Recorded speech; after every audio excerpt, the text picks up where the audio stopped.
Today is 5. I think 5. Yeah, 5 na. Wait.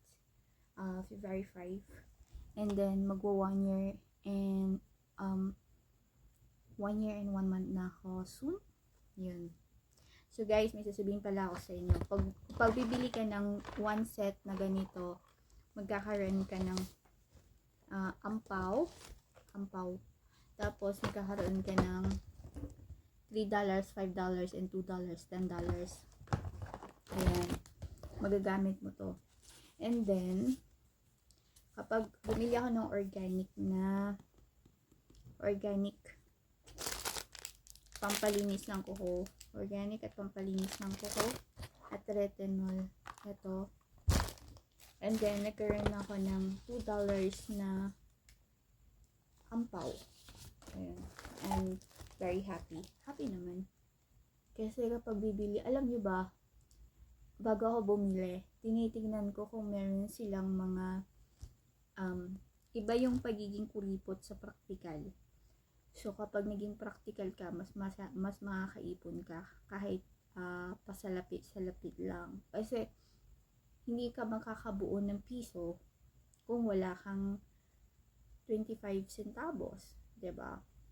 So kapag nakikita niyo kung bakit ako ganito na tuwing bibili ako is nakakakuha ko ng mga ang tawag dito yung parang free, or kunyari, di ba kapag nagbablog ako may mga nakukuha akong mga free or kasi tinitignan ko muna siya kung meron silang mga offer bago ako bumili, kasi para hindi marin masayang yung pinagpapaguran or pinaghihirapan ko, kasi hindi siya madaling kitain, di ba?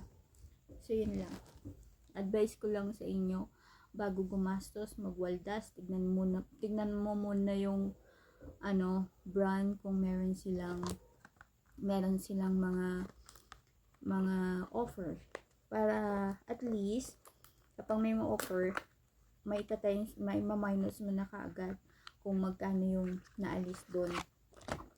Ayan, try natin to guys, kasi hindi naman masamang magpaganito. First time kong gagamitin to guys, pero gagamitin ko muna siya sa baba ko, kasi alam nyo na ito yung testing ko muna siya kung effective ba siya bago ko i-test sa mukha ko, kasi natatakot ako, ayoko magkaroon ng problema. I-test ko muna siya sa leeg ko. Ayun. I hope, lang naman siya is 0%. Ito. Ayan. So guys, ito yung alam niyo ba guys, kaya ako bumili nito kasi hiyang sa akin to. Ilalagay kong naglalabas ako ng aso. Alam kong masyadong magastos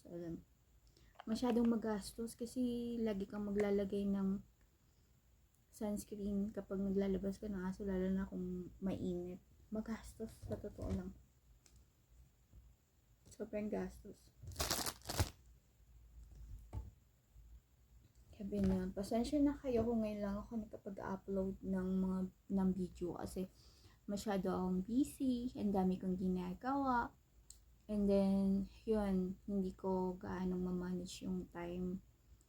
Ayun, pag gabi matutulog na ako, pagpasok ko dito, pag upo ko lang dito sa kama, alam mo, inaantok na talaga ako. Pagkatapos ko maghilamos, pagpasok ko dito sa kama, titignan lang ako dyan sa YT, sa FB, kasi yun na, nakakatulog na ako. Yun, tapos nagre-reply ako dun sa mga taong laging nakasuporta sa akin. Yun, I feel so blessed na kahit kakarampot lang yung kinikita ko, masaya ako kasi marami akong nababasang comment. Doon pa lang parang sobrang blessed ko na ang sarap ng pakiramdam na may nanonood sa akin, na kapwa ko vlogger.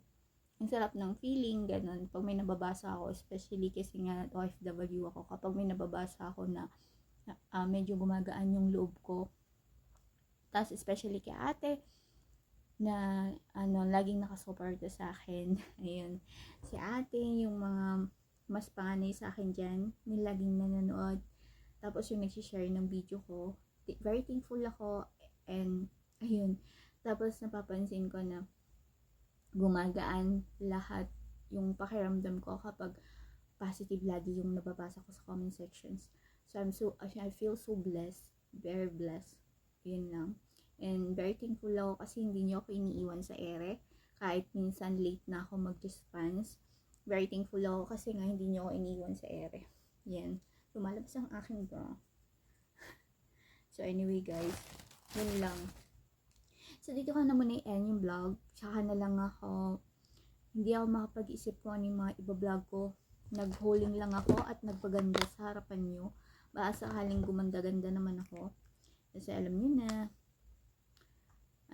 tumatanda na tayo at magta 39 years old na ako. So, 39 years old? Magta 39 na ako. Gurang na ako. Gurang-gurang na. Kailangan ko na mag-enjoy bago mahuli ang lahat. Yun si Barbie, sure, di ba namatay siya sa edad na 48 years old. So, na-realize ko, gusto ko na mag-enjoy. Ayoko sayangin ng pagkakataon na binigay sa akin ng Diyos. Gusto ko na mag-enjoy, pero gusto ko na mag-enjoy ako na maging mabuting tao. Hindi makalimot lagi sa pag-pray. Tapos, ipagdadasal ko yung mga taong nagmamahal sa akin, pamilya ko, at ang importante yung anak ko. Tapos gabayan ako sa trabaho, hindi ako pababayaan, makakain ng tama, at sana ang makikilala kong mga tao mababait, yung walang gagawing mali sa akin, ganon kapag nakatalikod ako. And then pinapipray ko lagi na sana na kahit mahirap lang ako, sana hindi ako magkasakit, kasi yung pinaka-importante yung kahit sobrang hirap mo sa buhay, kahit kapos na kapos ka, basta wala ka lang sakit, isang malaking kayamanan na yun. Tapos malakas yung anak mo, nabibigay mo yung gusto mo sa anak mo, ganun. So very thankful na ako doon. Papasalamat din ako sa mga magulang ko na kahit hindi ko kasundo. Ayun lang. So anyway guys, ito na yung vlog. Nagpapasalamat ako lagi sa inyo at lalong-lalo na kay Papa God. Antok na naman ako guys. Tingnan nyo. Wawa naman ako. Inaantok na ako kaagad. Ang bilis kong antokin ngayon. Hindi ko alam kung bakit. Maybe because matanda na ako. Gurang na tayo. Yun. So anyway guys, dito ka na end yung vlog. Bye bye and God bless. Arte.